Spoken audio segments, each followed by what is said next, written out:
corneum duc pacem sentit, umbrae timoris evanescut, vocem tuam sequam semper, ad gloriam tuam procedo.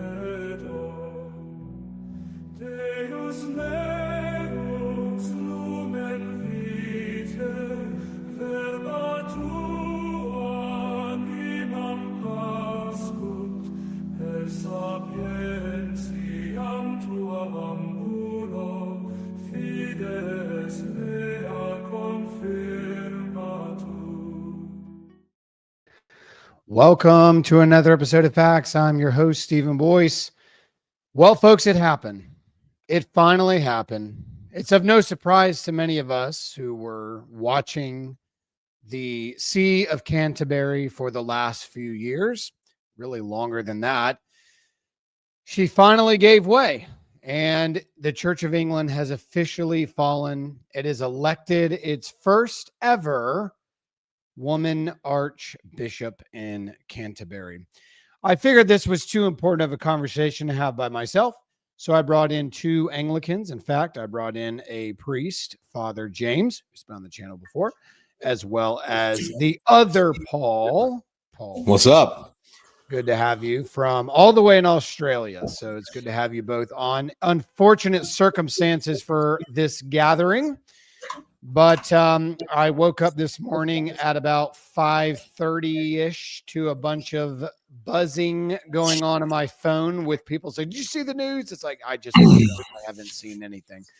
And it turns out our friends in England have confirmed their decision for the next Archbishop of Canterbury. I know Father James is a big fan of their choice, so I'll let him give his 10 cents. Oh, it's backwards. Stupid yank again. I actually wrote a no, never mind. If you want to pause it, you can see what it is. Probably if you could read. I saw. Anyway, I saw. I was gonna make a joke, but you saw. Go it? ahead, Father James. Go ahead. Tell us okay. what you thought. The first thing that came into your mind this morning when you read the articles and the finales of everybody on Twitter. Yeah, it's only a matter of time. Now, I do need to preface it with this because there's a lot of confusion, understandably so, with a lot of people. People like my jurisdiction, my diocese, the continuing Anglicans like the APA and such, and even the ACNA are not and have not been in communion with the See of Canterbury, decidedly purposefully so. We have rejected them for a few decades now, and that is on purpose. That is not a sort of like, oh well, we wish. Well, yeah, we wish, but we wish also that they would repent. So that's been something that I just need to establish that. So we have rejected the claims that are being made there. But yeah, no, I am. I have a slight echo. Okay, I didn't even see that. Is it still there? You're good. It might be something in the background going on, but yeah, I want to. While you're working on that, I do want to comment on that because this needs to be understood that the Church of England is actually in a small minority of Anglicans worldwide. It's hard to believe for some people, but that's just the truth. The massive amount of pushback that has been given toward the See of Canterbury over the last umpteen months, really back into 2023, GAFCON standing up directly against them. There's been major issues with Welby before any of this ever came to be, and they pretty much said, we don't follow you anymore. Now, that's problematic in some sense as relating to Anglicanism, given that Canterbury is the mother church of the Anglican communion. But they are in a small minority. There's a few that agree with them. Some of those in Canada, or some of those, for example, the Episcopal Church here in the U.S. Major issues.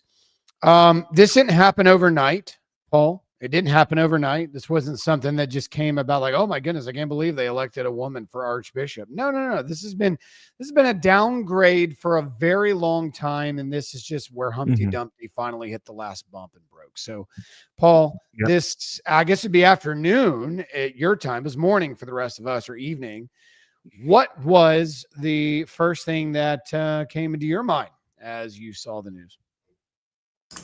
Well, it's almost afternoon. It's late morning right now, and I just realized I need a sip of something a little bit stronger for this. I'm telling you, man, you got to bring the good stuff these days. Yeah, good old port.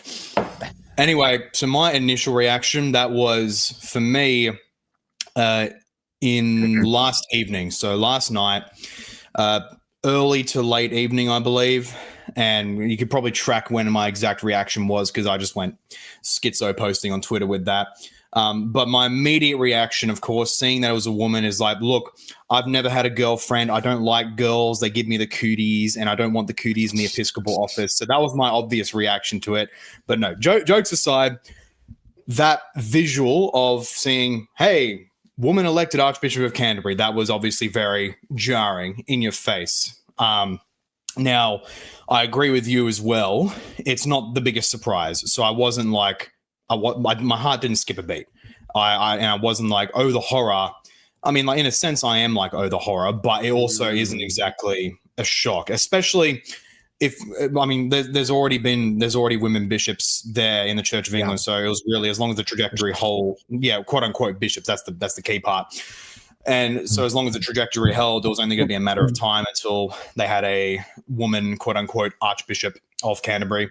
And you can even, I decided to quickly look up, and now you can see a career trajectory. It was basically almost like she was being, in that old sense, not in the, the bad sense, but it's almost like she was being groomed for the role of the Archbishop of Canterbury, like just ascending up from some nurse in the early 2000s, chaplaincy, I think, up to the bishopric of this other diocese. I forgot what it's called. Then Bishop of London, and now here. It's almost like this was planned long beforehand, in my opinion.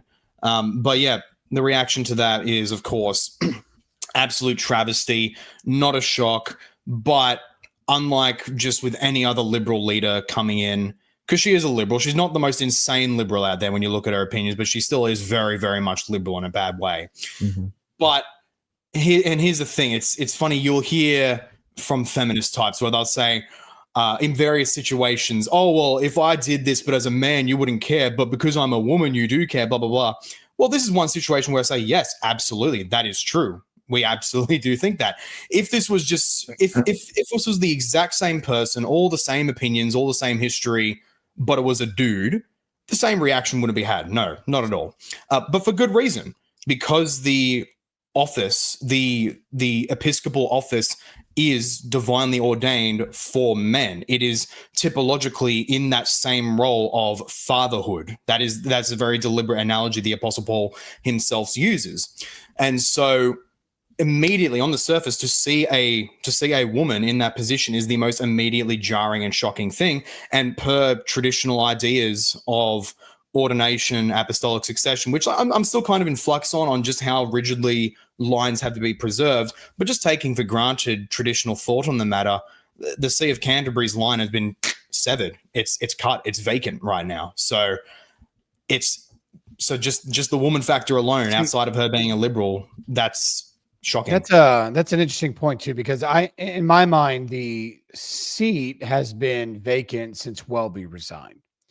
It is still as vacant today as it was 2 days ago in my mind. It's no different. In fact, it's turned into a practical circus at this point, because these are polemics. I mean, this is all about making a societal statement. This is a political move more than it is anything. It's clearly not spiritual. You look at some of the first things that she said, Father James, it has nothing to do with the spiritual nature of the church. It has to do with social issues, social justice. I mean, that's the first thing she's talking about already. It's the big champion that she's been, is that we're going after this social issue over here and this social issue over here. We want to make sure everybody feels welcome. This was not a spiritual move in any way, shape, or form. This was completely political. I would disagree with that. I would say it is spiritual, but spiritually dark. Well, not yeah. in their intended purpose. It is spiritual in result, but not their intention wasn't, oh, let's pick a spiritual leader. It was what person is more in tune to give us social issues in the church. I mean, that's what this is. Yeah, it is very much the way I can think of it is this way. You're watching a boat sink, right? And you know it's going to sink. You like there's no no one's even trying to save it, or very few people are trying to save it, but you see it get to a point where it just like maybe the helm finally goes down under kind of thing or whatever, and you're just like, okay, yeah, it like that's I knew that was coming. I just saw it. It hits differently, but it's still it's not anything different ultimately, you know. Or it's kind of like the Titanic, where it was already midway through sinking, but then suddenly just snaps in two. That was a shocking addition. It didn't change the outcome, but wow, okay, sure, that's a good one too. Yeah. Well, and this was the thing, like, I mean, if you read some of the news media that was over the last week in relation to this, they were almost predicting her to be the Archbishop. I mean, they were talking about her as a forerunner, front runner in their decision making. But here's the thing that we need to have a conversation about Anglicanism worldwide. I'm going to say this, and it's not meant to be targeted, but it is meant to be taken serious. If there's a certain point in women's ordination where you accept the priesthood of a female, there's no wrong in this, because I don't see any qualification difference between that which is allowed to be a priest and a bishop. It is one that is a higher call. There's a higher standard. There's a higher consequence. But if you go to the biblical qualifications of a bishop from 1 Timothy, if you're going to permit the female sex into the priesthood, you have to let that be okay in the bishopric. This is where the ACNA is completely wrong in their documentation. How are you going to restrict women from being able to be bishops when they're just as qualified to be that as they are to be priests? So let's go ahead and have that conversation from the beginning. Let's get the fireworks going here, boys. Because listen, at the end of the day, let's go ahead and do this. I'm going to bring in a couple of quotes. Let's just take this from a historical point, because back in Canada, the ACNA met over this issue. They met over the issue of women's orders. They restricted them from the bishops. But they came up, obviously, with dual integrities. But they admitted that there was an issue with history and women's orders. They admitted that this was not the norm for women's orders. So let's kind of bring on the screen here some of the historic stuff that the ACNA is willing to admit. Let's take Canon 19 from the Council of Nicaea I, for example. Similarly, in regards to the deaconesses, as with those enrolled in the register, the same procedure is to be observed. We have made mention of deaconesses who have been enrolled in this position, although having been in that anyway ordained, they are certainly to be numbered among the laity. So the issue that was coming up even in Nicaea for that part was, what do we do with women in ordinations? Well, there is no such thing as women or ordinations at the Council of Nicaea. So then they came to the question, but there is a role for deaconesses. Now, I think the Reformed Episcopals do a better job of this, where they do have a role of deaconess, but it is not the same as it is for the male. But this isn't like some modern issue. It's like, oh, this is societal stuff going on here. Well, not necessarily, because really, when you're looking at it from one perspective, this is dealt with even in some of the ecumenical councils. Look at the Synod or the Council of Laodicea. The so-called presbyteresses, or really the presidences, are not to be ordained in the church.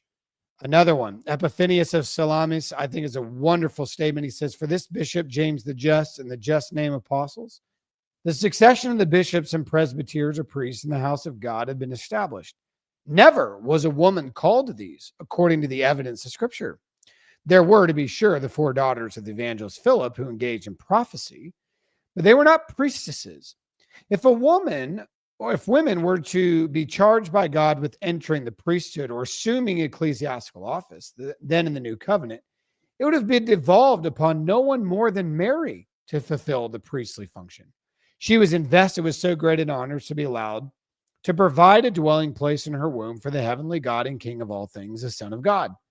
But he did not find this, the conferring of the priesthood on her, to be good. Also, the apostolic constitutions, a deaconess does not bless, but neither does she perform anything else that is done by the presbyters or priests and deacons. But she guards the door and greatly assists in the presbyters for the sake of decorum when they are baptizing women. That was around the year 380. Now, I want to talk about Epiphanius here. One of the things that he says that I think is extraordinary. He said, if there's a woman that was qualified to be a priest, it would be Mary, the Theotokos. Yep. Of all the people who should have been given the option in the new covenant to be a priest, it was Mary, the mother of our Lord. Yet, he did not see it proper to confer this on her. I think it's a very important thing. So we have ecumenical council canons. We have statements from synods like Laodicea, apostolic constitutions. This is what the ACNA was admitting, Father James, is that there was an understanding historically this position did not exist. So if you're going to forbid it to the bishopric, you need to forbid it across the board because the qualifications for one meet the qualifications for the other, in my opinion. What say you, gentlemen? So, yeah, I agree. I am really very upset. I mean, I was in the ACNA when that statement came out, if I recall correctly. And I was. It was in the late 2010s. It's a complete capitulation to the more liberal side, the liberal side, while admitting that this is an innovative process. And, as Anglicans, we claim to have no distinct or unique theology of our own. We claim that. We claim to hold only to the Catholic faith. And here, the ACNA is promoting women's, quote, ordination.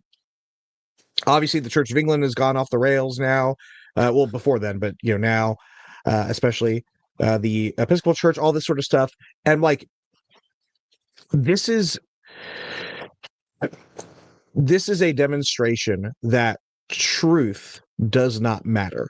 This is a demonstration that power is something that is more important, that influence, that capitulation, that believing, or maybe it's a variety of things, coaxing the world into thinking, oh, we are, quote, tolerable, and we are, we're just like you guys. And it's an attempt to mirror the world. Yep. It is also fundamentally a rejection of the distinction of men and women. Men and women have different functions. They are different beings. They are both human, but male and female cannot be interchanged. So, yeah.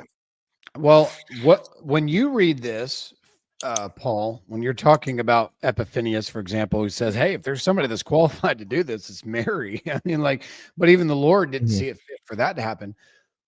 When you look at how this is approached from the priesthood, it's sad when an organization can say, we see historically that this isn't even something that's happened. It's more innovated, more new, but we're going to go along with this anyway. Does that not already set up the next group to follow the path that we just saw happen in England? It does. It precisely does that. It opens the door to quite literally, numerically, qualitatively, any doctrinal innovation that one desires. Even things as absurd and unthinkable as, hey, we're going to, revert back to child sacrifice to appease the whatever the Nordic gods are called, or the chief god of the Aztec system. Because, this wasn't something the church did do once. But, we want to foster unity. In principle, that can justify anything. And what it also says to me, on top of what Father James has expressed in terms of just the utter disdain for truth and for the tradition of the church, it also shows me an area I've paid a lot more attention on in terms of the quality of clergy. It shows that the clergy behind that are just pathetically weak men, fundamentally. Well, that's to true. have a statement like that, where you're in a movement like the ACNA, where you have something analogous to a mandate from heaven in order to oppose what the Episcopal Church has done, in order to reverse their evils and their corruptions. And then then what do you do when you form? The very first thing you do is to start appeasing the liberal men and the Karens, basically, and the wine mums, basically. That's what they're doing, these so-called priestesses, and that's, as an aside, that's something we should normalize, by the way, calling them priestesses, because that's what they are. To even grace them with the term of priest is dishonorable. But in any case, those ACNA leaders behind that, and really GAFCON writ large, because GAFCON's done much of the same as well, for them to open up that tolerance shows that those leaders themselves are fundamentally unfit for office because they're weak. They're not exercising one of the necessary masculine virtues of their office, which is a key reason why women are not to be ordained to these offices, precisely because the office of the shepherd, of the overseer, bishop, priest, it requires that fatherly masculine quality of being able to put your foot down and say no to heresy, and to quite literally kick it out of your churches. But here, these so-called men in these episcopal offices of the ACNA, at least those who endorse the statement, here they are just playing, oh, we're going to be agreeable. We're going to be agreeable. That's what a woman does. And that has its place rightfully in the church in other places, not when we're combating heresy. And ironically, that's something that the new quote-unquote Archbishop of Canterbury has done a lot as well. She's done a lot of the, well, let's agree to disagree type of thing. But yeah, that's the fundamental observation I come from it. It shows an endemic rot of non-masculine men at the helm of the ACNA, and that's just going to spell disaster in time. Well, and here's the thing too. Okay, yeah, go. Thank you. Yeah. I'll come back over here, but just thinking about what Epiphanius said, he did call them. He said there has never been conferred on these orders priestesses, and the reason he's saying that is because the pagans were using a role of priestesses, and now we may differ on this panel on this. I believe the priest stands in persona Christi, and see if Amen. The priest stands in persona Christi, a woman cannot be in persona Christi. So just on that idea that in the person of Christ, that the priest is representative in the sacrifice of the mass, in the absolution of the sin that is confessed, in that role, a woman cannot be that very thing. Now, Father James, I'm going to come to you. Now, I've got pulled up here the statement of the College of Bishops. This is back in September of 17. So we're going on 8 years now. And by the way, it's not getting better since 17. We're in 25, and we could sit here and just talk about how this is snowballing down the hill.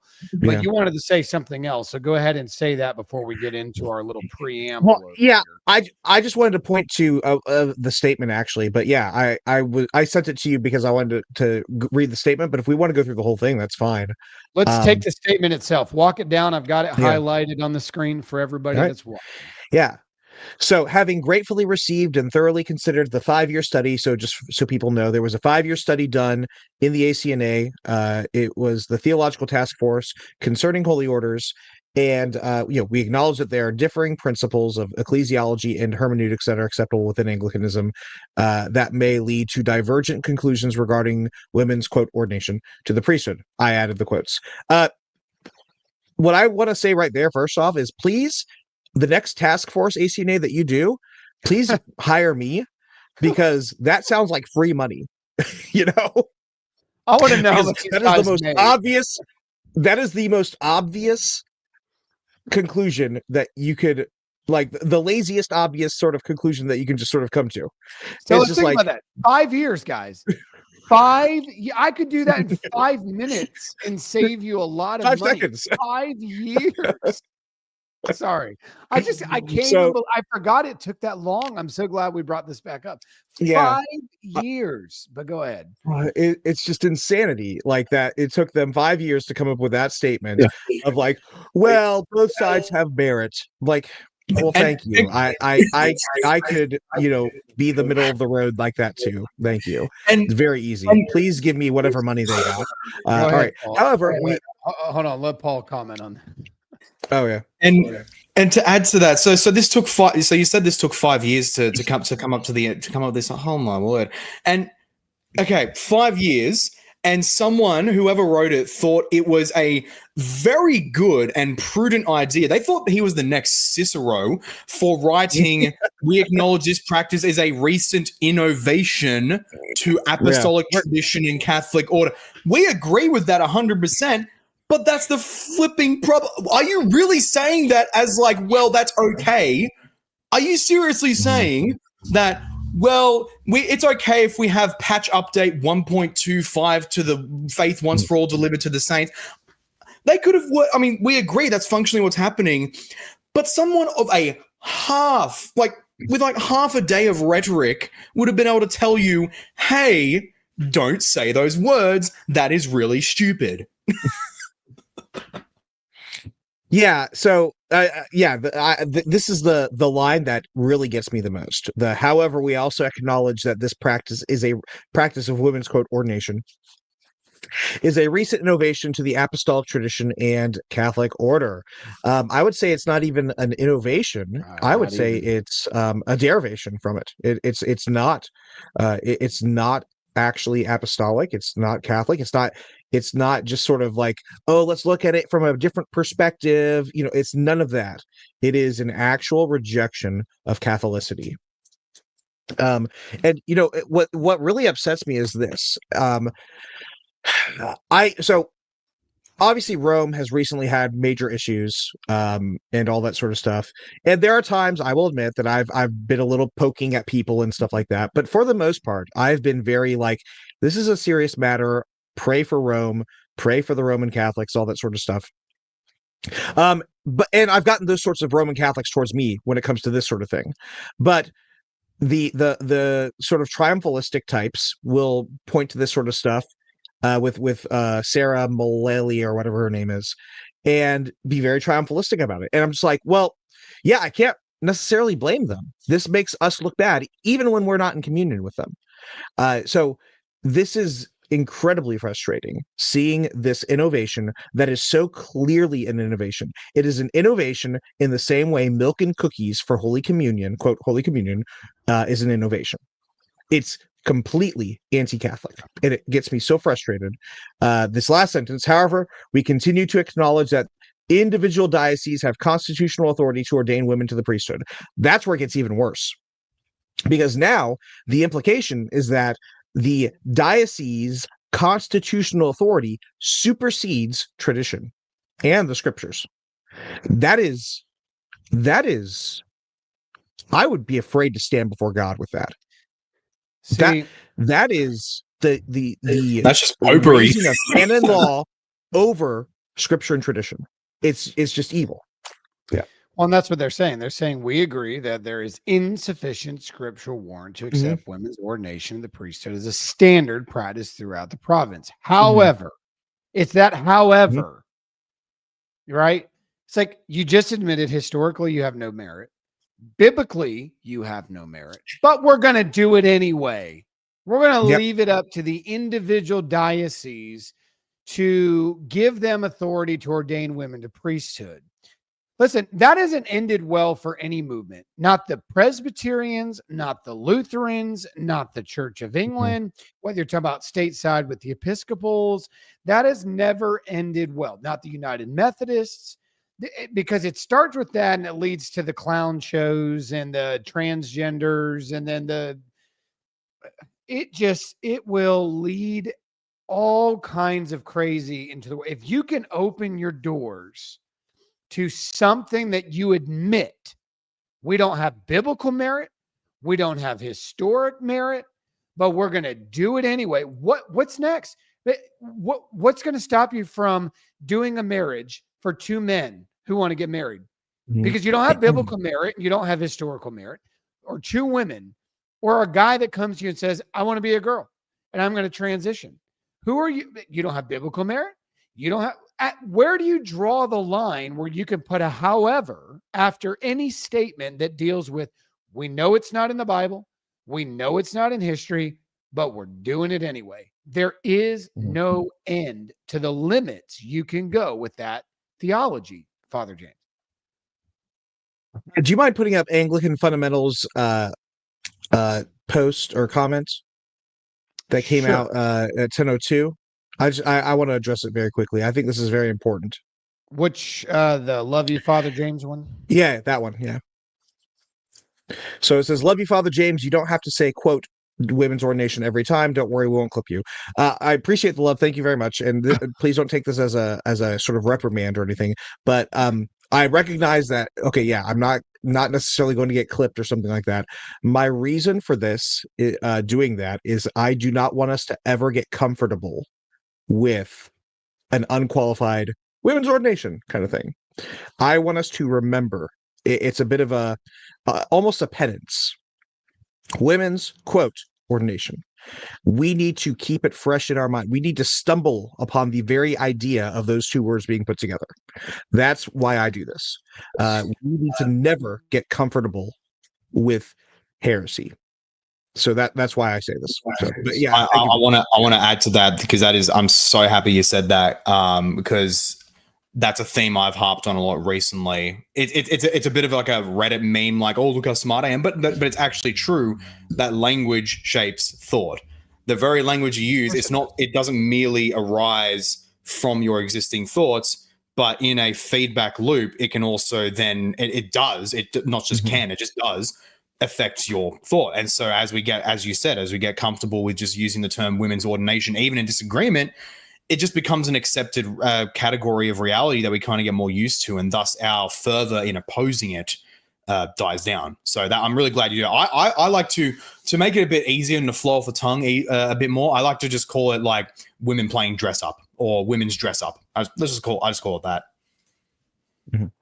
Yeah, I think it's Father Brett says it's women in drag, as how he calls it. But yeah. Oh my! real. Okay, no, you read the super chat first. Yeah, go ahead. It says, "What influence, if any, does the royal family have in selection or approval?" Well, naturally, they have to sign off on it, so to speak. But it's not like it was when like King Henry VIII was around. England's completely different. Big Henry.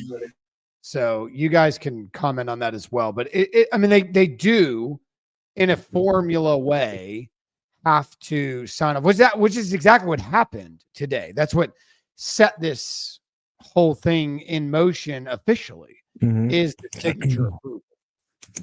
Yep. I one of my more recent videos, it was actually a bit of an experimental video where I generated the entire research and the script just by using a large language model, and the result pretty darn good. But it was basically on the history of the role of the king in the Church of England, and from all that, more or less following, well, before the Civil War, the king or queen, through the Act of Supremacy, had immense, virtually unilateral power over the goings of the Church of England, and that was partially a major cause rather, of the Civil War. Following that, even with the Restoration, nonetheless, the king's powers were severely hampered in that regard, and even the little powers, formal or informal, they did have over the centuries following were whittled away up until we're basically in the mid 20th century, I'd say, with the 1969 statutes law repeals law, where basically the last vestiges of somewhat meaningful power in the crown over the church was gone, and now it's just a really, really, really expensive rubber stamp. That's basically all it is. Let's take a couple of statements from the audience. I still don't understand how the majority of traditional ACNA or continuing Anglican churches have accepted the ordinariate new to Anglicanism, to be honest, but this point could gain spiritual.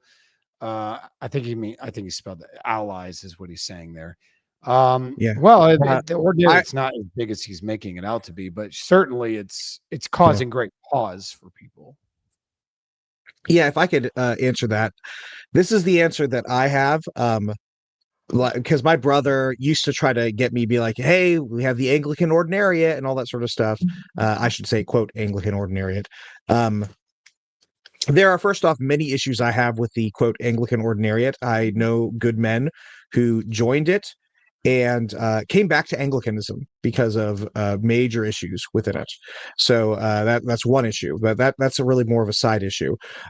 If I were to ever become Roman, I would not go to the, quote, Anglican ordinariate. I would honestly go to something else, maybe Ruthenian or something like that. But I have principled reasons why I am not Roman Catholic. I reject the papacy as understood by Vatican I, and I do not believe that I, in good conscience, could join the papal sect while not believing those things. I do not believe them to actually be historical, certainly not biblical. So I would have to lie to myself and lie to others in order to be Roman, because I would have to submit to something I genuinely do not believe is true. I cannot believe is true because it's just so very flatly, obviously false in church history. So that's the first one. Second one is, and it's related, is that I would have to deny the validity of the holy orders I have received, the confirmation I've received, the absolution I have received, the celebrations of Holy Communion I have participated in both as celebrant and as recipient. Basically all of the sacraments except for my baptism, essentially. And that is sacrilege. And I cannot willfully commit sacrilege. I find it unconscionable. So those are two of the biggest reasons. There are many more, but those are the two biggest reasons why I, as an Anglican, could never become Roman. Well, and from your perspective, I get your point, but the question is dealing with the fact that there are people who are so sick of this issue in Anglicanism because it's not just in the liberal side like tech or in the liberal side of the Church of England. Now it's permitted in what's considered conservative ACNA with conservative bishops. And so the problem is that people can find comfort in the Roman Catholic side of things because this issue is pretty secured. Now, I will say there are liberal cardinals who are trying to reopen and repackage John Paul II's declaration in the 90s, particularly and reaffirmed by Pope Benedict XVI, in addition to many other comments that have been made in history, because, you know, it's in that second tier. It's definitive, but it's not infallibly taught. So now your liberals have come in and they're like, well, you know, it wasn't infallibly taught. We need to reinterpret what John Paul II had said. And so that's where some of this is coming from, that people will find great comfort. Now, you might be interested to know this too, which is really odd, that the Roman Catholic bishop in England has congratulated the new Archbishop of Canterbury, of course, because, you know, liberals have to stand by liberals. It doesn't matter what banner you're waving at the end of the day. And so that's what's happening here. So it's majorly problematic. This is interesting. Stephen Bailey said, funny how the Reformed purists are always desirous of schism. Thankfully, the C of E managed to maintain a big tent. What? Paul, why don't you, Mr. Bailey, I don't know what you mean by a big tent, but I think you're confused here. But Paul, go ahead and answer our audience question. Well, Mr. Bailey, unfortunately, I regret to inform you that the Church of England's tent was so big that it's basically collapsed upon itself. That is exactly what happened here. If you have a tent that's too massive, with the pole supports, with the pegs and the rope, if it gets too big, it just can't hold up. And that's exactly what is happening and what has happened with the Church of England.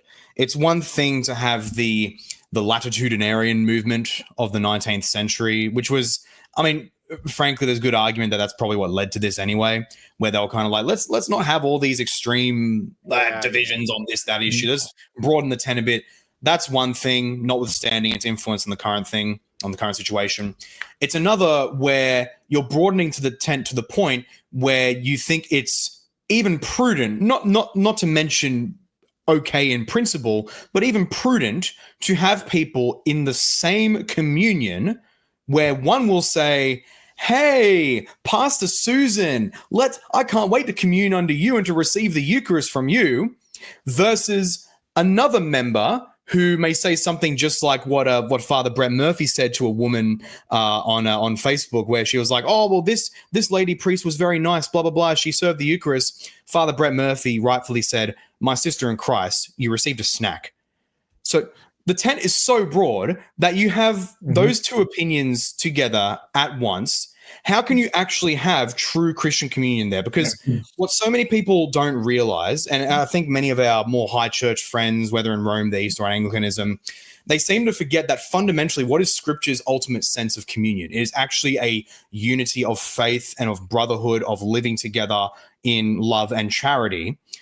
And in service of that, that's why we have administrative or legal communion and apostolic succession. It's ultimately in service to that kind of communion.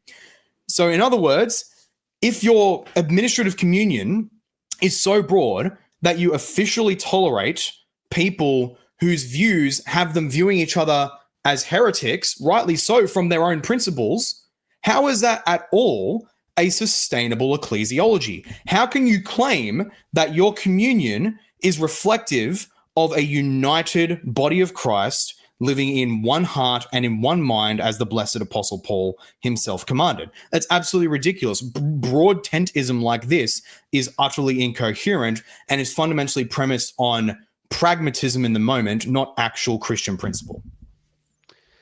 To add on that really quickly, if you don't mind. Oh, sorry. Yeah. It really kind of frustrates me when there is this accusation that the people who are holding to orthodoxy are schisming. And actually, even a lot of Roman Catholics will say this, like, oh, so you're schisming from a schism. It's like, no, like everyone agrees in this conversation that Paul, Stephen, and I are holding to the Orthodox faith, at the very least, when it comes to women's, quote, ordination. All right. So we are not the ones who are schisming from the truth. The Church of England, TEC, and unfortunately, when it comes to women's, quote, ordination to the priesthood, the ACNA are schisming from the truth. And that is what needs to be understood. We are to hold to the truth. Jesus Christ, I am the way, the truth, and the life. No man cometh unto the Father but by me. We don't get to rewrite what Jesus taught. We don't get to rewrite what the apostles gave us.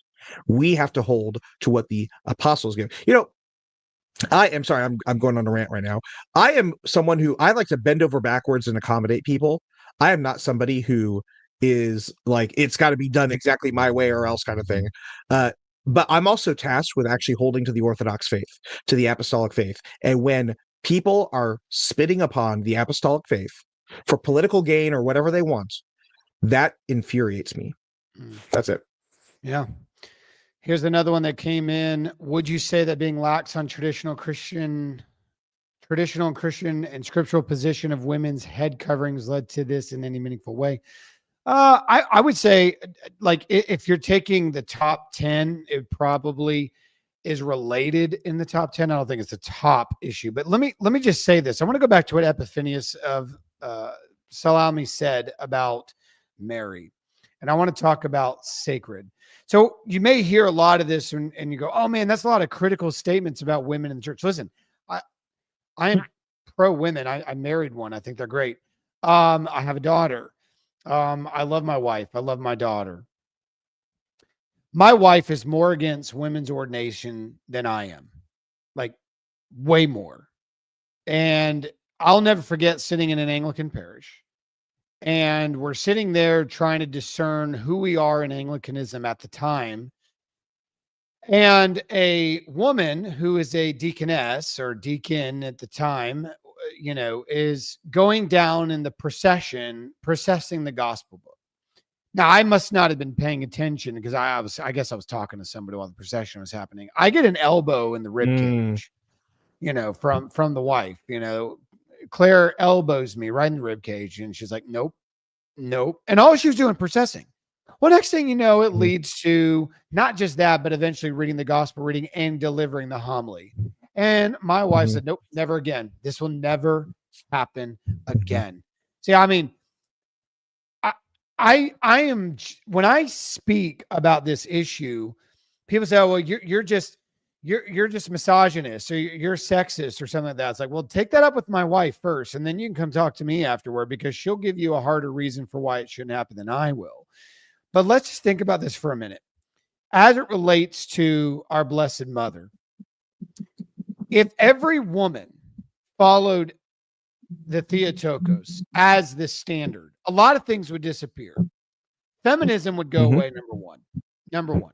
It would go away. Motherhood and the desire for motherhood would be back. And I think we're actually seeing this. We're seeing this in the younger generation, by the way. We're actually seeing a resurgence of family. It's hard to believe that we're having to say this.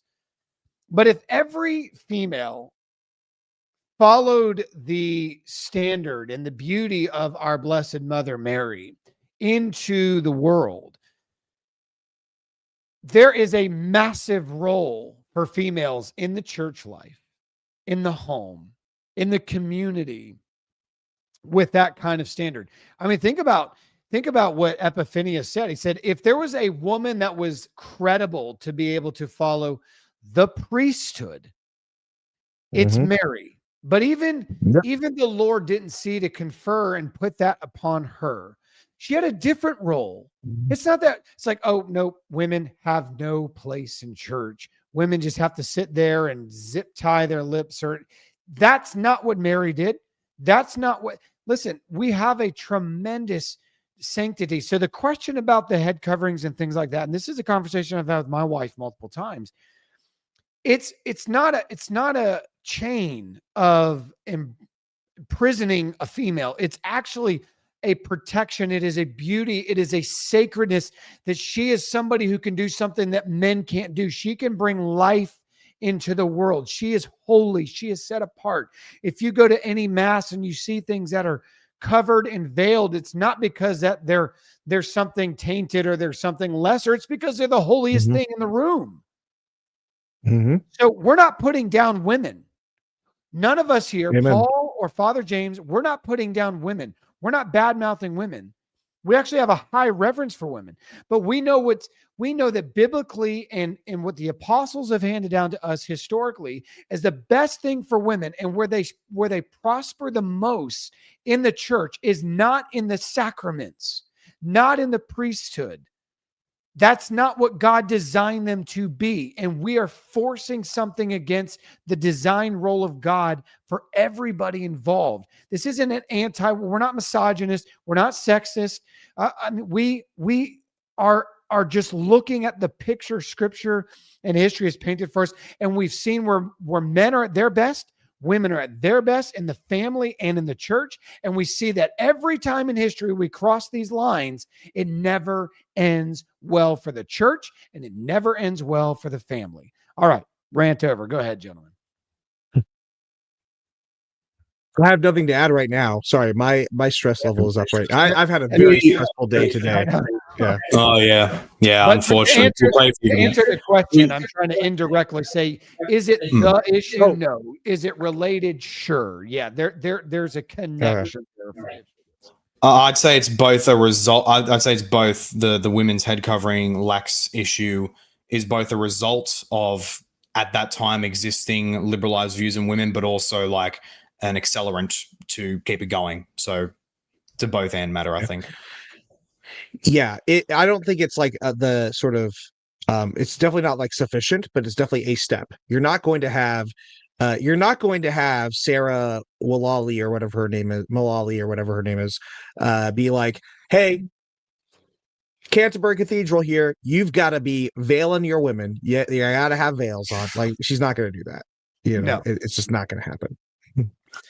Do you think Hooker, Jewel, etc. would have thought about this? Would they go elsewhere, Rome? Well, I don't think that's a great question. I mean, we have something kind of analogous, I guess, in the with the English Civil War where the Long Parliament abolished the episcopacy, at least officially. I haven't looked in depth on what the holdout Anglicans did during that time, but I guess we could look at what they did to endure that period, and maybe that can be our answer, I guess, in this time. It's very, very difficult to answer that because we're assuming on people that have been dead for a long time, and they most certainly would not be dealing. They didn't deal with this issue. They didn't have this issue. It didn't exist at that period. Now, I will say this as it relates to, I kind of wanted to bring this up because I want to pull up another article here that we can talk about, and then I'll get to a couple of the other super chats and questions. Yeah, and keep sending your questions if you'd like.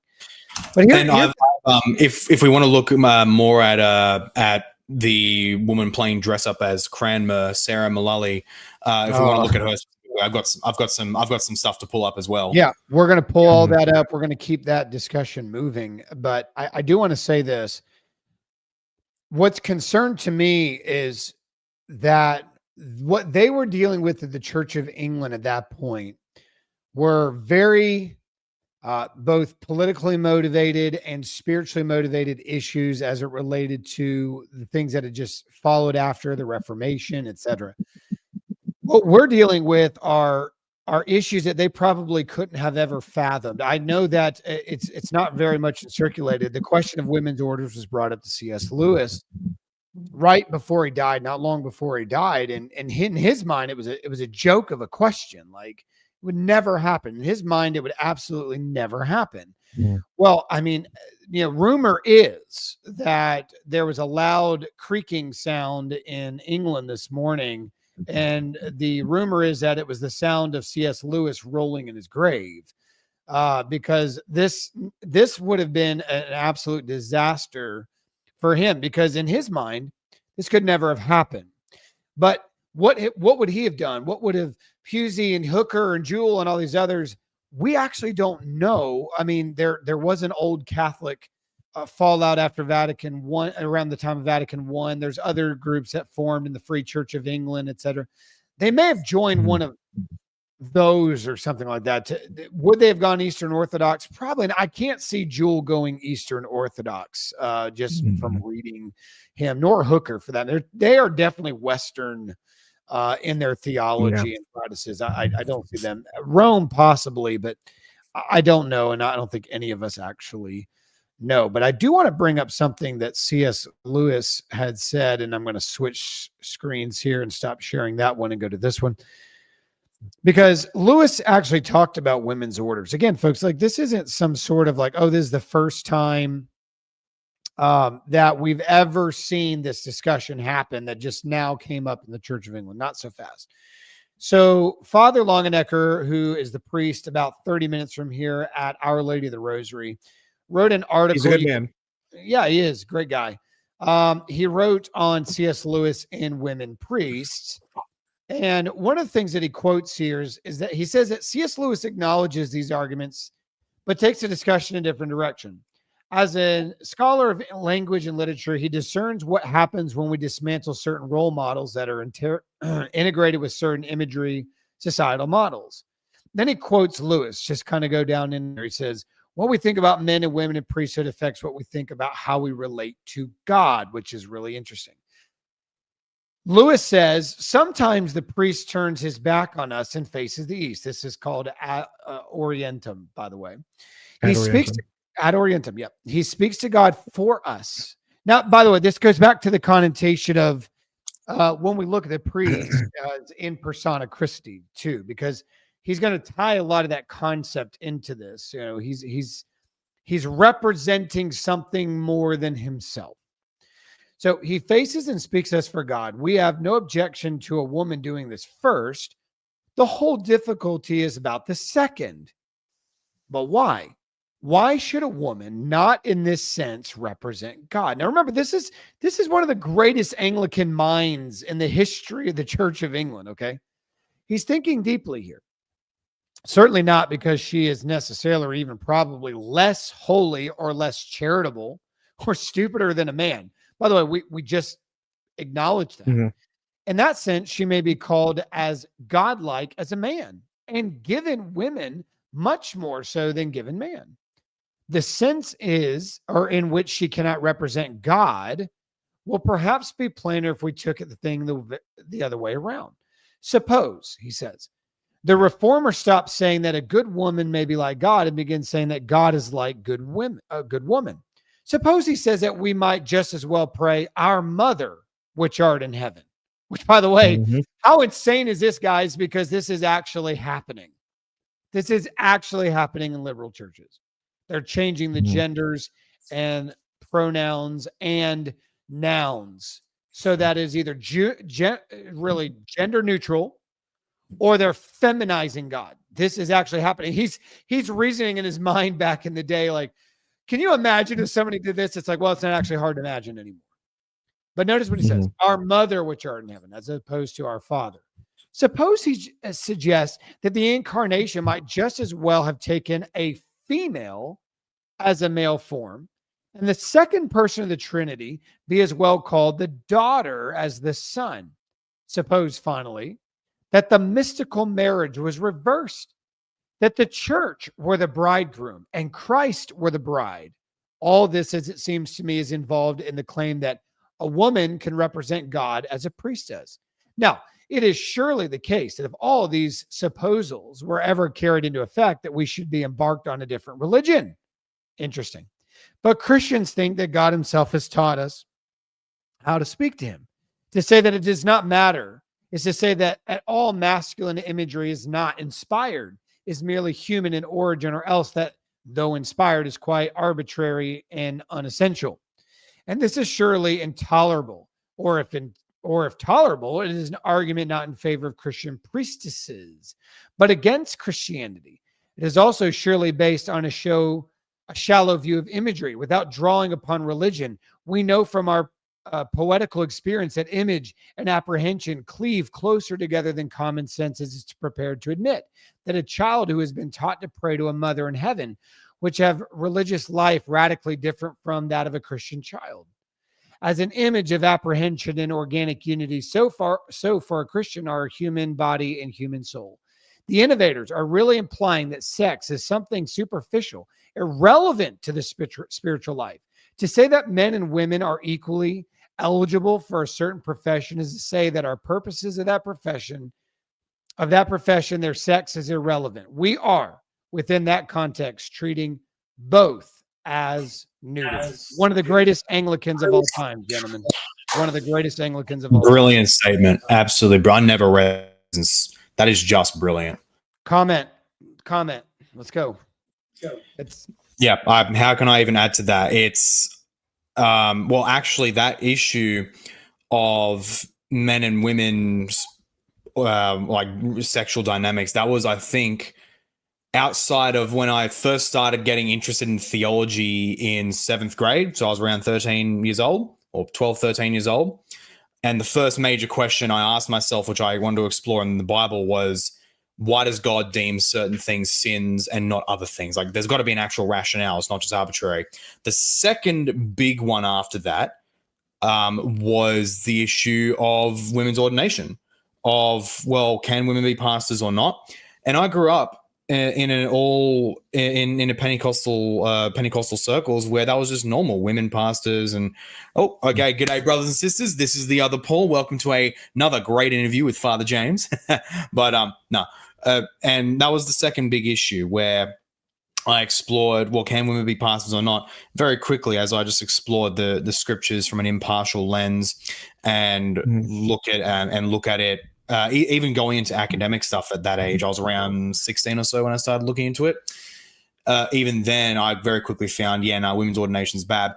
And with that, I went deeper and deeper into the questions of the metaphysics of sex as well, in a very like way to C.S. Lewis, which is why I really like how he said it there, where rather than looking at the direction of reasoning from man and man's sexual dynamics back to God, biblically speaking, it's actually the other way around. This is a conclusion I came to when I was 20, I think. So like 5 years ago, something like that, 19, 20, one of those. And as Lewis says here brilliantly, rather than looking at the question as, oh, well, why can't a woman act as a priest towards God? Because none of us are more holy in the end. A man is not more holy than a woman just because he's a man. And then when Lewis turns it around, he flips it. Well, no, we've got to actually consider it from the opposite way. We've got to look at it from the perspective of the divine first, going down into humanity. And so when we do that, we see massive problems. We see that the divine, in some essential way, assumes particulars of masculine characteristics with respect to authority, with respect to the divine relations, which then in turn outpours into human sexual dimorphism. And that was a conclusion, what Lewis said there, that was actually a conclusion I came to, and I never read Lewis on this, so I'm like, awesome. I love it when I find convergences between what I think of and what some other brilliant guy in the past said. It always hypes up my ego that way. But the conclusion I basically came to then was, well, it's actually wrong when egalitarians and that they try to think of masculine imagery of God as imposing prior masculine human-based categories onto an otherwise truly non-gendered divine. And whereas actually what I found out years ago, it's actually the other way around. God patterned male first in terms of the order of creation. He first and foremost patterned masculinity, malehood, after himself, and femininity as well, but in a different sense. It wasn't just an equal like a division of the divine, as if there's like exactly half masculine, half feminine. But point being, God actually patterned sexual dimorphism after himself.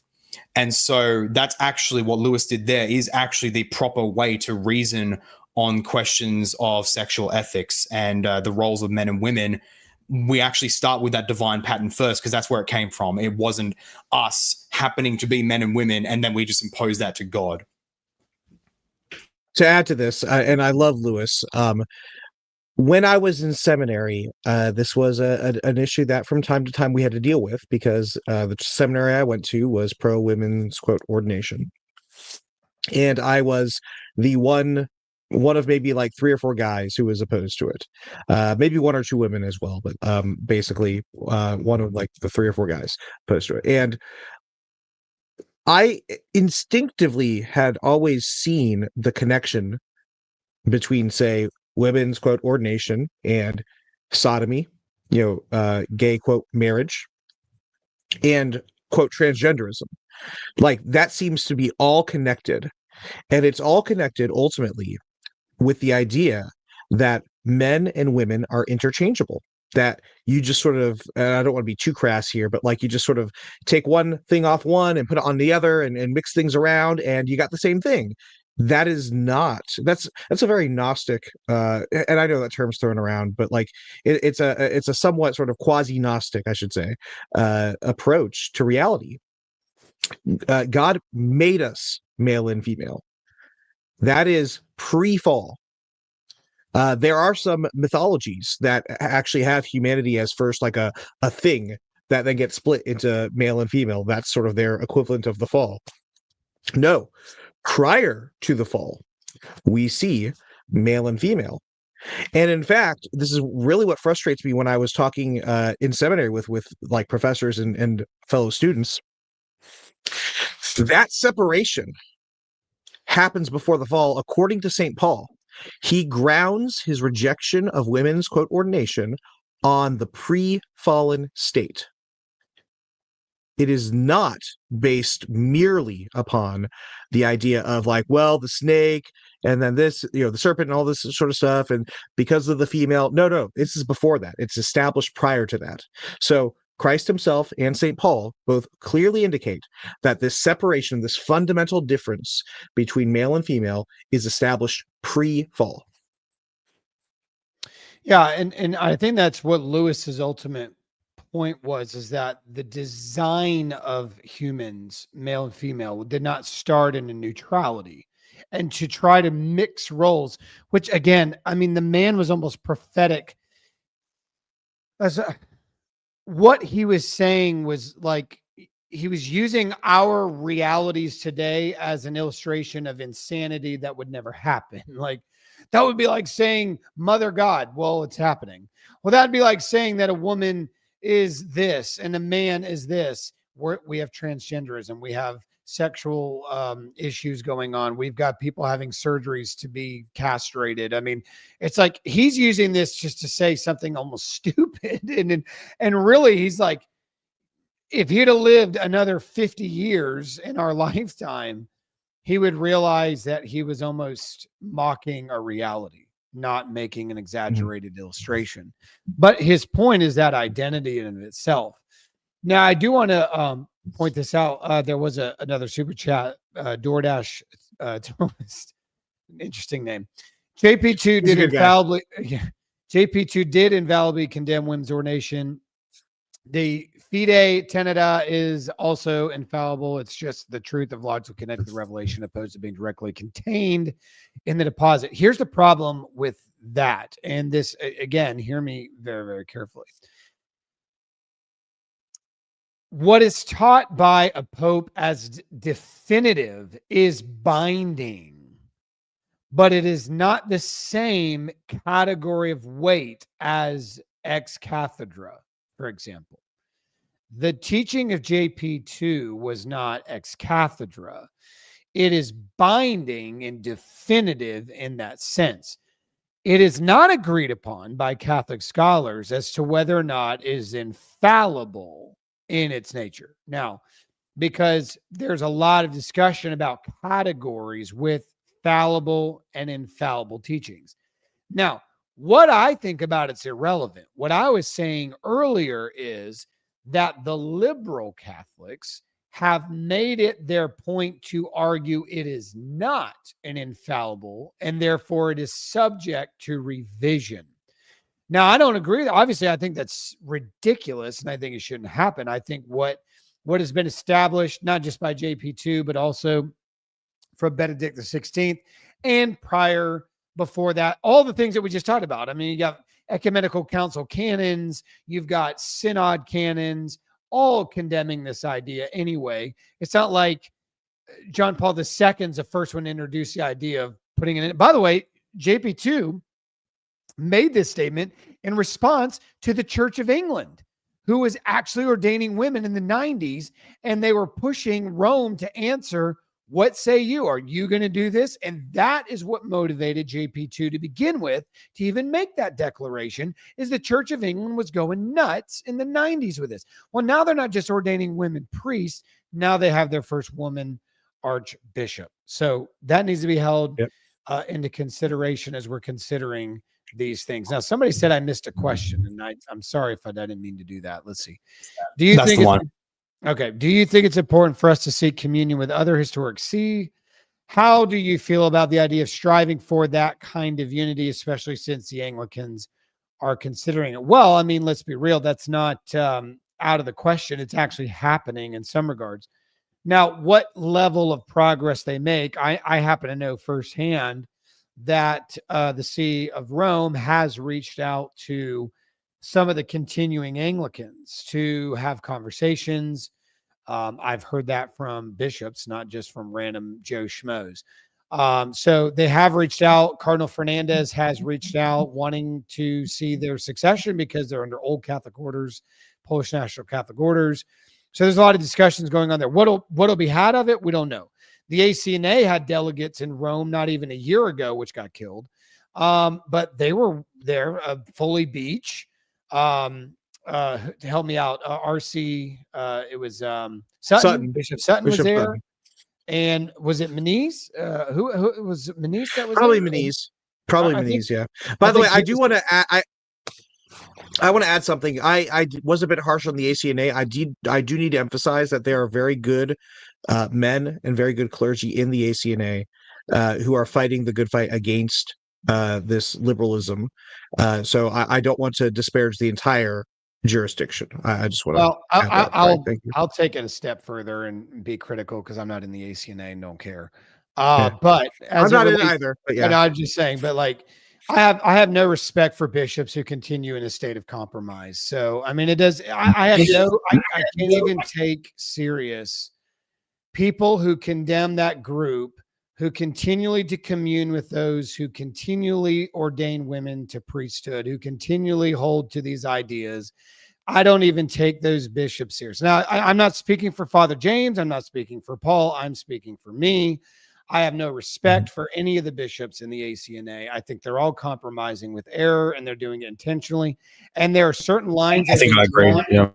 There are certain lines that have been drawn this calendar year in the ACNA that if they have not yet, where are these guys? Where are these guys with the Rook trials? Where are these guys speaking out when it comes to what Bishop Steve Wood did to employees of his that are working and doing the right thing in his office, exposed the wrong information and squashed and removed people who are actually doing the right thing in order to cover stuff up? Where were they at when these churches don't want women's priests that are getting forced on them by their bishop? Where are these bishops? They haven't said a darn thing about anybody. So you know what? I have no respect for a single bishop in the ACNA, not one of them, because they continue to compromise and they continue to elect the very people like Bishop Steve Wood. I don't want to hear how, and by the way, a lot of people came down on me, and I'm ranting, sorry. A lot of people came down on me a long time ago when I said the very same thing about the bishops that elected Steve Wood. And they said, no, the majority of the ACNA bishops are the conservative, non-ordaining of women type of bishops. And then they ordained and put their hands in approval on a man who ordains the most women in the ACNA here in South Carolina. And they went ahead and approved him anyway. I don't take that serious. And by the way, I've had a lot of people come back and apologize to me and said that I was right, because the bishops that they thought would take stands against certain things have been quiet and have just shake the hand. That's what they do. They just shake the hand with the right people. So I have no respect for any bishop in the ACNA who continues there. That's why I'm not in the ACNA. Now, that's just me talking. Yeah, no, I completely agree. It's exactly what I said right at the start. It's these bishops, at least those ones who aren't active subversive liberals, they're pathetic. They're weak. They're effeminate. They're not fit for office. I wouldn't trust them on like a flipping blue collar work site, let alone to be a bishop of a diocese. It's utterly pathetic. And in that light, laymen and faithful priests need to not just sit around and, oh, well, let's make comments, oh, let's make videos, let's make posts, which, as good and necessary as those things are, if that's not followed up by actual action, it's utterly meaningless. You're just speaking to the wind, you're speaking to the void. And so what those people need to do, if you're in the ACNA and you're under one of those either subversive or just cowardly bishops who just won't actually address the matters, you need to start not literally harassing him in a legal sense, but you need to start really what will the term be? You need to be tugging at his cassock pretty hard. Start calling him up, talking to him after mass or what have you, if he's in there in person. Start actually going, hey, I'm a layman and I'm seeing all these errors. You're doing nothing about it. You're supposed to be the shepherd over my soul, especially if you're a family man. You have a lot more ability to say, hey, I'm entrusting you with the spiritual well-being in part of my family. What are you doing about this matter? What are you doing about this literal existential heretical crisis? Why are you doing nothing about it? Actually talk to them, actually press them so that they are compelled, if they have any integrity left in their body whatsoever, to actually do something. No, and that's my point. There should have been decisions at some point this calendar year. Bishop Steve Wood should have been removed by the College of Bishops. And they should have all admitted in public statements that they made a horrific mistake in letting him lead the congregations or the group of churches that are there. But you know what? I wash my hands of that. It's not my problem. It's not my pony. It's not my circus. It's not any of those things. But at the end of the day, here, ACNA is Tech 2.0. It's already on the trajectory. It's already in the path. The things that we're talking about in the Church of England have happened in Tech, and they're going to happen in the ACNA. It's going to happen. It is an iceberg that is on the horizon. The ship is aimed right at it. And the problem is, at least with the Titanic, gentlemen, at least with the Titanic, they didn't know. This captain of the ship is speeding up and going straight at the iceberg. So you know what? When this thing hits, it's going to sink, and it's going to sink hard. So that's just my 10 cents. Now let's talk about our newfound wonderful Bishop of London, Sarah. Correction, a woman who's very good at cosplaying as an archbishop. No, she's not very good at that. She's not very good at that. Is it Malay? How do you pronounce the last name? I feel like I'm getting the last It's Mullally. It's just Mullally. Okay. Yeah. I think we were being way too proper with our pronunciations. We're like being super special about it. All right. So let's see a little bit about her. And Paul sent this article as well. By the way, after the show, I'll have the links to these for everybody if they want to see them. So she opened the synod debate on the motion of prayer of love and faith. All right. So there's a text here of her speech. Statement. I have over the last 3.5 years found myself asking myself, what am I doing here? Well, we're all asking that question. We're asking the same question. It is a quick context for everyone. This is her opening speech for the debate of that whole living in love and faith bullcrap, where they were debating, what are our views on sexuality and what have you in light of the modern world? Because obviously that's the barometer of doctrine, what the modern man thinks. But yeah, that's the context for this. Yeah, and it's interesting what she does here to kind of integrate some sort of scriptural idea. She says, it is a question that God asked Elijah after I'm going to try to keep a straight face, guys. I will do my best. I will focus. After Elijah feared for his life, he fled and came to the cave where he spent the night. The word of the Lord came to him. What are you doing here, Elijah? He answered, I've been very zealous for the Lord, the God of hosts, for the Israelites have forsaken your covenant, thrown down your altars, and killed your prophets with the sword. I alone am left, and they are seeking my life to take it away. Elijah was told to go and stand on the mountain because the Lord would pass by. And of course, we know the story. God was not in the wind. God was not in the wind. He was not in the earthquake or in the fire, but in the sound of a sheer silence. Synod. What if we were to believe that God is not in the wind, the fire, and the earthquake, but in the sound of sheer silence? Elijah knew that surely God was in that place, as Jacob before him, who dreamed of angels ascending and descending between heaven and earth, awoke and said, surely the Lord is in this place.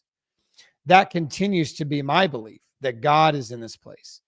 In presenting the motion to the General Synod in February, the House of Bishops recognized the profound disagreements that exist across the Church of England. Disagreements about sexuality persist within our church communities, between our churches, our clergy, our lay leaders, as well as among the bishops of the Church of England. This has sometimes been characterized as a disagreement between those who take Scripture seriously and those who have swayed by the whims of the culture. Here. The Living in Love and Faith resource illustrates the fact that this is absolutely not the case. The people have read Scripture seriously and find different meanings. There are those who believe that our unity as Christian depends on our agreement of certain doctrinal issues, include those around sexuality and sexual intimacy. Then there are those who believe that unity is possible and desirable even if we disagree. Both of these approaches can be argued from Scripture. The House of Bishops have been seeking the space where we believe God is calling us to live within our current disagreements. The Church of England has always been intentionally and unequally a broad church. Now let's pause here before we go to the next section. That is not true. You and I all know men who are leaders. Father Calvin Robinson was a deacon. Brett Murphy and others who were ran out of their parishes and churches for actually sharing the opposite opinion that she said that, we all get to enjoy this. How untrue is that, Father James? Like, I mean, no, we always welcome both voices and we want to coexist. You ran all the conservatives out. What are you talking about? That gets back to what I had said earlier, and then in my stream earlier today as well. Liberals, leftists lie. It is a standard. I cannot tell you how many times when I first started becoming Anglican and sort of being immersed in sort of the dialogues and debates, every leftist, Anglican, Episcopalian I knew would talk a good game of how conservative they personally are. I remember my first year or two becoming Anglican, I went to Swanee, actually, interestingly enough, to meet N.T. Wright. And I came across an Episcopalian, a priest, a guy who is a sodomite. And he had a, quote, husband. But he assured me of just how absolutely conservative he was. And he didn't believe in any of that liberal stuff, except for apparently, and I won't, you can imagine, except for that. The truth does not matter. If truth mattered to them, they would not be holding to lies. That's the thing. Doesn't mean that we're always going to have everything perfectly right, but they are holding to so obvious of lies that no reasonable person could actually believe that Jesus, St. Paul, St. Peter, first century Jews were okay with sodomy, were okay with women's, quote, ordination. And that's the other thing. A lot of people point to, like, well, no, the because of the culture at the time, a lot of women could not be quote, priests. That's not actually true. The culture at the time was very, the culture at the time was very fine with women, quote, priests. That was a standard. So this idea that, like, the church is just like, oh, well, we don't. Well, first of all, we don't capitulate to the world, right? And that's the implicit claim that's being made there. That, well, because everyone else was against it, we're against it too. Well, then, if that's the case, then why are you okay with it now, even though it's caused so many rifts within the church? But second of all, it's just not true. So yeah. No, women priestesses were the normal standard in the society of pagans. That was a normal thing. Not just in the days of Jesus, but prior and after. They were normal in the Gnostic sects. Different sects of Gnosticism were ordaining women priests, especially by the end of the 2nd century into the 3rd century. It became prevalent in these Christian sects. So, like, I'm with you. Like, let's not play that game. Let's not play the societal game. They were standing against societal norms even back at that time. Now, I don't know what happened to the other Paul. He must have got raptured. Dispensationalists were right. Let's continue. We have with integrity sought to listen to God and discern a way forward where we do not agree. Again, okay, so I do want to bring that back up. So this is not true. Internet dropped out, sorry. No, we thought you got raptured there and the Dispies were right. So here's the thing, like, St. Peter saw Paul there and he's like, nope, right back down. Nope. Send him down. I No, believe, my son, you have more work to do.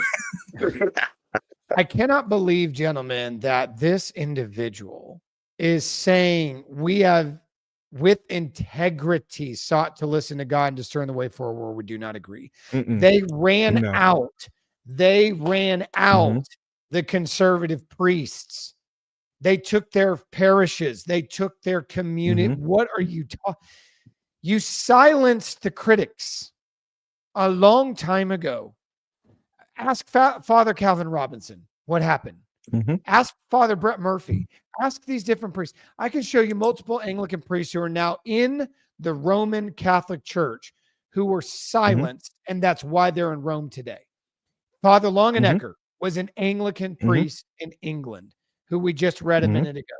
I've met 4 Anglican priests from England just this year alone I'd never met before, and all of them were telling me that their voice was no longer permissible in the Church of England. They went to Roman Catholicism because of what happened in England. So I'm not buying this, Father James. I'm not buying this. Oh, we have the integrity to listen to God and everybody that just. No, you don't. No, you don't. The conversations have been brought to the surface, the deep differences and disagreements which have always been present. And until now, maybe we have avoided. It has been and still is deeply as painful process. People have red lines, which, if they cross by other people, call forth judgment. Stephen Cox, a priest in the Diocese of Guildford, had written a remarkable book called Navigating by the Sun. He holds what some might call a conservative view of sexuality, and his son is gay and partnered. So Stephen has been challenged to ask himself how to hold a particular view with integrity, while allowing other people the space to hold their views and to live their lives with a different understanding. Stephen says, quote, "If we do not read all scripture through the lens that is Jesus, we will inevitably color our vision with tinted spectacles of our own personality, culture, worldview, which may not be as Christ-like as we thought. This should alert us to the necessary humility of approaching others with whom we disagree and asserting our own opinions. Our humility that Christ modeled for us. It means that to see the truth, we need to see each other, and especially we need those who follow Jesus while being radically different from others. So if an excess of prophetic zeal leads us to want to exclude, silence, or hate our opponents, perhaps we should meditate on the fact that Jesus rebuked his disciples when they wanted to call fire down on the heads of those that opposed. We are tempted in excess and zeal that outstrips love to try to bully other people in life changes that we know would be good for them. Perhaps we need to recollect how Jesus never coerced, never manipulated. Perhaps we should reflect that while Jesus undoubtedly had an agenda of transformation for them, it might not include making them more like us. It is my firm belief that to take this approach does not dumb down our understanding of Scripture or theology. On the contrary, it enriches it deeply. It requires us to believe that there is space where we can live together as a church. So, Synod, as we prepare to debate this motion, I return my reflection at the beginning of the informal discussions on Monday afternoon.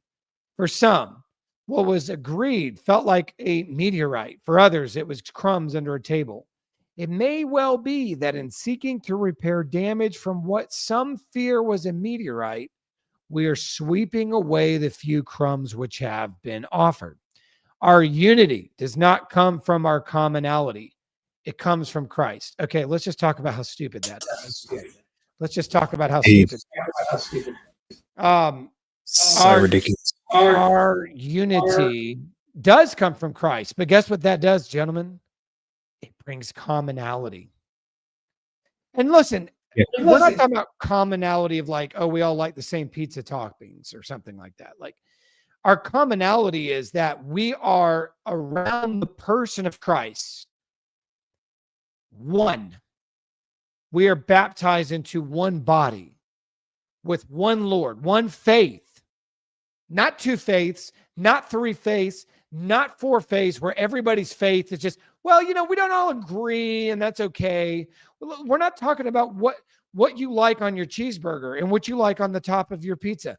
We are talking about essential Christian values that have been delivered once for all to the saints, that has been passed down and protected and preserved to this day, that we are willing to chuck out the window for the sake of not hurting feelings. And by the way, all this bullying and excess zeal and silencing, that's coming from from their side of the aisle, not for the conservative branch.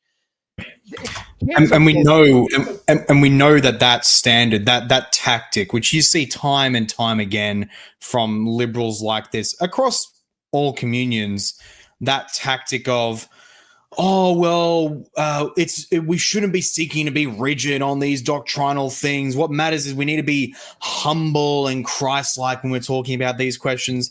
Oh, okay, that's very nice. Okay, do the same for slavery. Do the same for sex slavery. Do the same for warfare ethics and whether genocide is okay. I'm not talking about any particular issue here, just in general. Do the same standard for that. Yeah. If people raise the, shall we say, spicy opinion on those issues, are you going to say the same thing? Oh, well, we need to be humble in approaching those with whom we disagree. We need to understand where they're going. No, they're not. No, they're not, because those are issues which they, and really us, are also quite heavily decided upon. Slavery, there's more nuance to, but you get the point. It's bull. They're not sincere when they talk about this, when they say, oh, we need to be Christ-like and humble in how we do these debates. No, they're full of crap when they say that. That's all that is a disarming mechanism. It is purely made to silently embolden their own types that, hey, the old conservative establishment, we're defanging it. And so now you can be more comfortable having this debate, simultaneously to the conservatives or traditionalists saying, hey, don't bite back against these people. In the end, we're all Christians. We just have a disagreement on this issue so we can be respectable, blah-de-blah-de-blah. When all that is, it's not actually for real debate. It is simply to defang traditional order, traditional authority, in order to allow them to shoehorn these conclusions, exactly as you pointed out, Stephen, where they don't practice what they preach. When it comes to Brett Murphy, when it comes to Father Calvin Robertson, as when it comes to, I'm sure, many other clergy who've experienced the same things, they'll kick him out the first opportunity they get. It was literally with Calvin Robinson literally debating Sarah on that issue of systemic injustice, the irony, the white woman saying, oh, yes, the Church of England has systemic racism, and Calvin Robinson, I believe, like what, half Caribbean or something like that, saying, no, we don't. Yeah. That's like liberal bull crap. And what did she do? Refused to ordain him. Refused to let him to go up the ranks. That's just utter bull. It's not what they preach. It's a disarming tactic. And then last thing from me, the earlier thing of like, oh well, we all read scripture seriously and we all come to sincere differing conclusions. So it's a hard question. We need to be humble with each other. No, that's bull. That's a complete lie. When we actually approach the texts on this matter, we can go to, this is what the text says. Now, of course, they like to float their academic pompousness and say, oh, there's nuances in the context and the language. Okay, let's do that. Let's look at what Paul means by kataphusin. Let's look at what he means, the context of ancient Roman worship, of sexual relations. Let's look at the dynamics of in male homosexual relationships in the Greek world, of the older man versus his eromenos, to not get too graphic. Let's look at all those things. Guess what? Doesn't change crap when you actually read Paul's statements on these matters, among others in the Old Testament, whereas they have to appeal to stuff like, oh, well, in the city of Rome, you got to look at the context. They had the temple cult prostitution of the goddess Cybele and all that stuff that's never mentioned, completely irrelevant. It's bull. It's absolute bull. So she's full of there's other words I want to say, but yeah, it's wrong. But so let me add to that. So people will be like, well, no, you need to know the context of scripture. Granted, yes, you do need to, we're not, new to scriptura, right? But here's the issue. Not you, obviously, but people who are arguing this way, like N.T. Wright and such, giving their eisegesis, are very obviously having a conclusion that they want to justify. And so it does not matter that we have no actual, Junia is not a bishop, she's not a priest, she's not a deacon even, no actual female clergy in the New Testament or the Old, by the way, that it doesn't matter that throughout all of church history, we don't have, actually, the few times you have these errant sects that are doing this, they get condemned. That doesn't matter to them at all.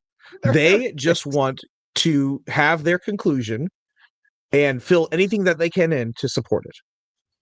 And we need to, what's been frustrating about this, I've been an Anglican since 2013.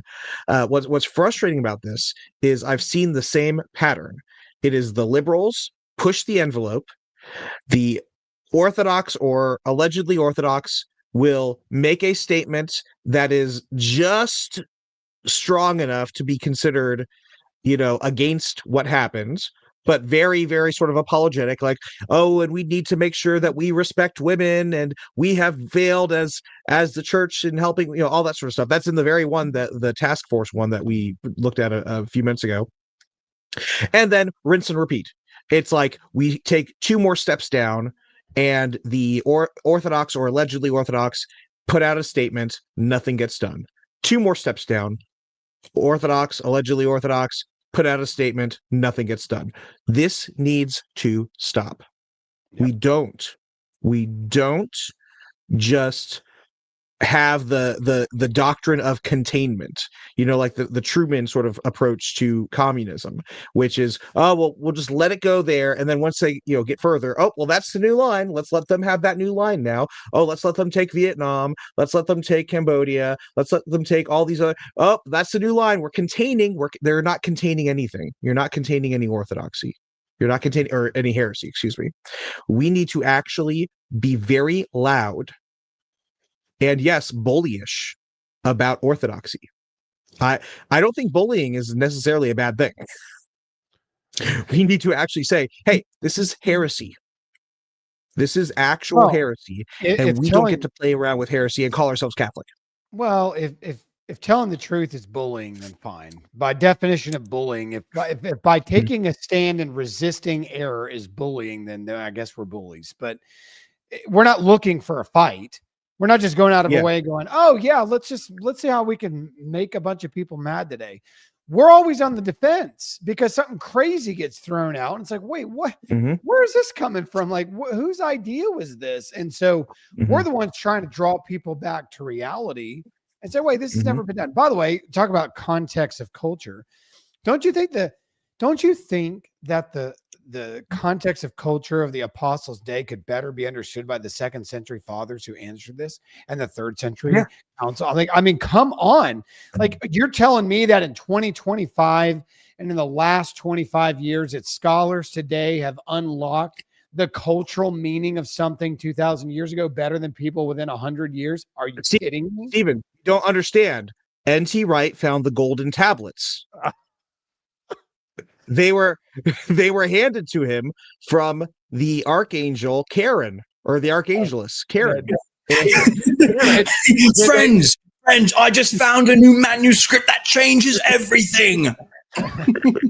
Did it float back up to heaven like the golden tablet? It floated back to heaven. We didn't get to take any pictures of it, unfortunately. Was it in weird Egyptian that nobody knows, and he had to use a hat to put his face in to translate? I don't understand. Like, I'd like to see these. No, it was thankfully preserved for us on another set of silver plates, albeit in a more condensed narratival form, and then that was further later reproduced onto actual pen and paper. Unfortunately, that was lost too, and so he had to make another one, and that's the one we have, and it's just like the Bible, guys. Come on. This is how crazy Wright was called a prophet. Dum dum dum dum dum. Oh no! Don't do that. All right, here's a question. Do you think realistically the ACNA will be forced to split again eventually over this issue, or will they just collectively go the way of tech? Oh, they're going to split. Listen. You mark your calendars. It's going to happen. It's not a matter of if, it's a matter of when. Now, I will say that the one end of the split will have to, not collectively, but they're already going the way of tech. It's not will they. They already are going the way of tech. So a split's inevitable. That's my opinion. Would you say, Stephen, best case scenario if there is a split? I don't think it's a foregone conclusion, but it is most likely at the moment. I always hold out because, like, look, you look at history, like especially political and military history, the craziest reversals ever have happened. It's truly insane what can be achieved just by the right man being in the right place with the resources. So that's always possible. I always pray for that possibility. But given if there is a split to happen, would you say, Stephen, absolute best case scenario would be split happens, conservative contingent basically joins the continuum? Yeah, that would be best case. Best case for the ACNA is that the split happens because the liberals leave and they actually remove the liberals and they remove those that are in position. That's best case for the ACNA is they remove Steve Wood and they actually put a competent bishop in the archbishopric who knows what he's doing and knows how to lead. The major issue with Bishop Steve Wood is that he is a archbishop. He's still over the Diocese of the Carolinas. He's still a priest in the church in Charleston. He's doing three things at the same exact time. That's part of the problem. He can't do all three. And I don't know why the ACNA has permitted him to do all three. So that's part of the problem. Best case scenario for the ACNA is he's eliminated from archbishop. He's removed for a lot of reasons. Pick one. They put a conservative person there that ticks off those that are trying to be progressive, and they are the ones that go back to tech. That would be best case scenario. Either way, there's going to be a split. No matter how you look at it, it's just a matter of who's splitting from who. Is it the liberals hold the position and the conservatives split from them? Or do the conservatives, who are supposedly in the majority, take back the ACNA and the liberals go back to tech? That's the issue. Now, in a realistic way, I don't think that's going to happen, by the way. In a more realistic best case scenario, I think that continuum bishops are already opening their doors and have their arms open. It's already happening. There's already conversations, and I'm not privy to share a lot of these conversations. There's already parishes that are already in the discussion phase. They are literally one more ridiculous move from signing paperwork. It's there. It's about to happen. And it's not little 20, 30, 40, 50 people parishes. I'm talking 200, 300 people parishes are already discussing their potential outs. Now, here's another thing that we have to consider here too. If the conservative branch of the ACNA splits, a lot of the parishes may go to the continuum, but a lot of their parishioners will go to Rome or the Orthodox Church. So you're going to see a threefold exit. An exit to the continuum with the leaders, because the leaders aren't going to go to Rome more than likely, or the Orthodox. And then you're going to see the parishioners go, a lot of them with them. Some are going to go to Rome, and some are going to go to the Eastern Orthodox Church. That is my opinion. You gentlemen tell me your insight, but that is probably what's going to happen. But best case scenario is conservative bishops take back the ACNA and remove the current archbishop. They won't do it, but that's best case. That is definitely the best case scenario. And unfortunately, I do have to get going. I'm so sorry, but let me just finish off with this. But yeah, that's the best. We've got a morning prayer service with a blessing of the pets tomorrow morning. So I've got to go to bed. I'm an old man. I'm in my 30s. No, the best case scenario is that Steve Wood, the other compromisers, all of these people get resign their positions, and they or they repent and they get rid of, but that's pie in the sky sort of thing.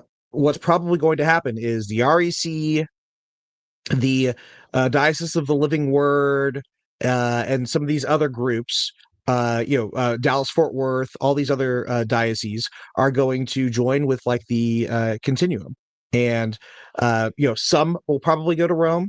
I don't think many will. If they were going to go to Rome, they would have gone already. It'd be the parishioners. It'd be the parishioners. More the parishioners. Yeah, like you were saying. Yeah, and then probably eventually the ACNA. This will be a lot slower because it's a bit of a shame because they separated from tech, but they're probably going to slowly, one by one, go back to tech. See, this is a big thing. Like, the relationship is based on wrong things. Like, if it were to be evaluated for an annulment case, it's not a valid marriage. The marriage between the ACNA dioceses are invalid. They're not based on genuine. They're using each other at this point. I mean, that's what it is. You have these massive dioceses that have a lot of money.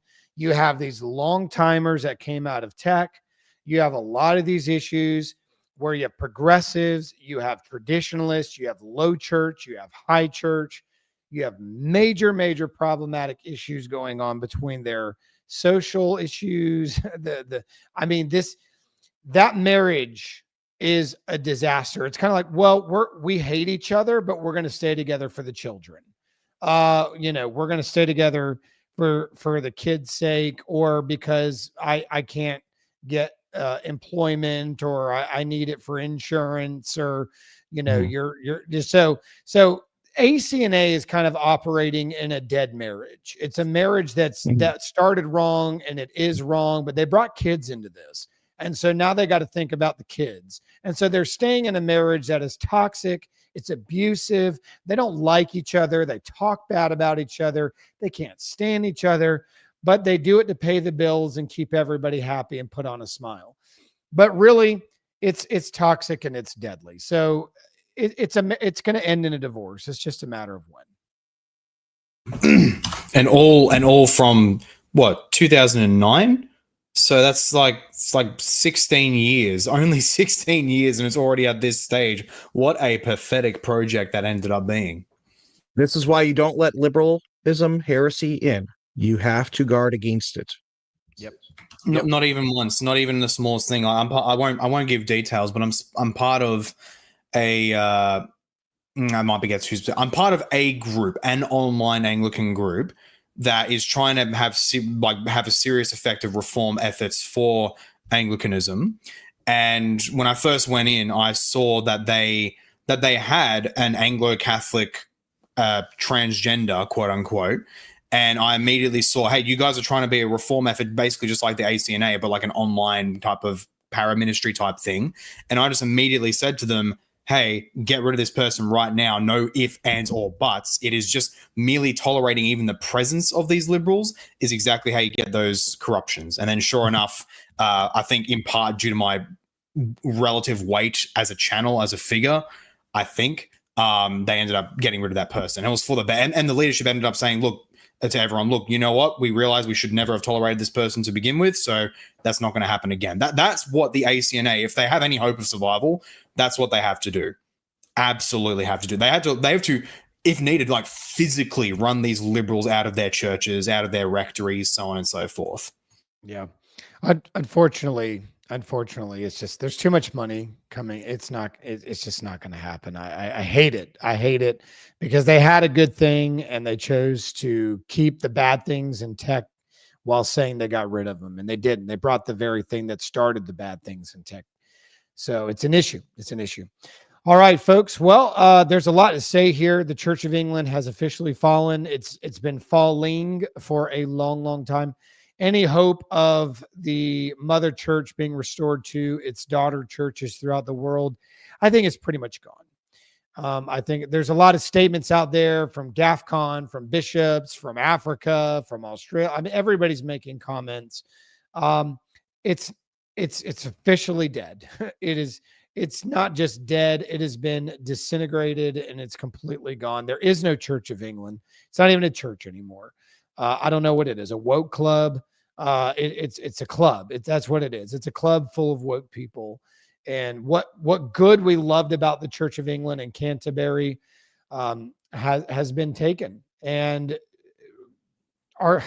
going back to Augustine of Canterbury and all the times that the things that went back in the days with Pope Gregory the great moments with Anselm and all these great figures that were in Canterbury. They're all rolling in their grave. They're probably the souls under the altar crying out for justice for their see. And we are too. We are too. May the Lord have mercy on his people, the faithful who are, look, there's good people in the Church of England that are still trying to fight. And that fight just got harder for them. And I hate it. Hate it for all them. I hate it for our brothers and sisters in Christ who love the Lord, who are part of this mess. So, gentlemen, give your last statements and we'll call it out. We'll call it a night. Yeah, pray for those who are still faithful in the Church of England, that they rise up against this. Parishioners, as well as priests and bishops who are Orthodox, need to push back against it. We cannot have the English gentleman position. That has done us no good. We need to make sure that we push back against heresy. It is a rejection of the recognition of the authority of God. It is rejecting what we rightly see as what God has established, and we are not given the permission to do that. Paul. And I say for everybody watching in whatever jurisdiction you're in, if you're in a good and solid, faithful jurisdiction, none of this women priests crap, none of these controversies over heresy and doctrine, fantastic, you're blessed.